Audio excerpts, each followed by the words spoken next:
Thokozani bogogo. Namhlanje nginithulela uloyo lasesidulini. Njoba nibona isiduli la ngisigubhile nawuthi uyabheka my roots iyatshona yonke, iyafita inside. Lana sisebenza uma soshaya umuntu, simvale kwinto yonke, simdalela inkinga.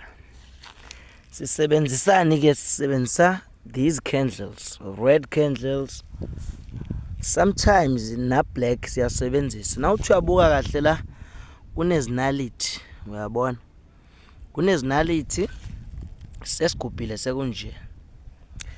Into ezokwenzeka la, sinesithombe esikhona phakathi namakhubalo ala phakathi, imithi, amabutho azosebenza.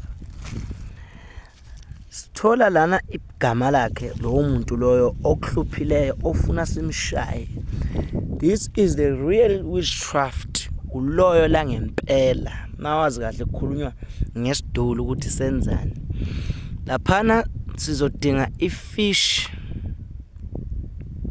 hot chili fish tin, itin ifish. Bese sithatha lesithombe sisifaka kule tin fish, bese sithatha umuthi siwufaka nawo kule tin fish, bese konke sikuphuphelela la ngaphakathi. Njoba ubona ke ngani zakwethu lana kunezilokhuzana zakhona, izilwane zakhona ezincane ayinambuzelayo. Kulapho ke kuthiwa usuke ushaywa, uloywa, uvalelwa everything, ushaywa, uvelelwa zinkinga, kubhidlike konke onako. Lokho ke asuke nje sivesane sikwenze, noma ngiSolomon ndivesane ndisuke ndikwenze.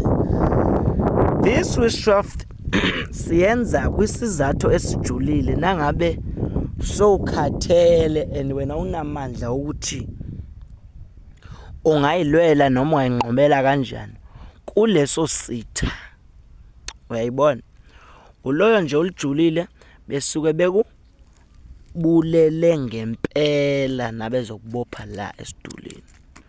So njengamanje kukhona engizomnyisa la, because mina once i-client yazokhala inenkinga nawe, ngidila nawe ngomuthi hayi ngomthandazo. Mongabe unenkinga nje kwasa wena, fona laphana ku 072 744 7804. La siyathakatha, la sisebenzisa umuthi omubi. Le izilwane lezi nale nkosi yesiduli nalamakhubalo nale mithi le ziqonde ngqo kumnini wendaba ogadlwayo. Thokozani, ngise Eastern Cape.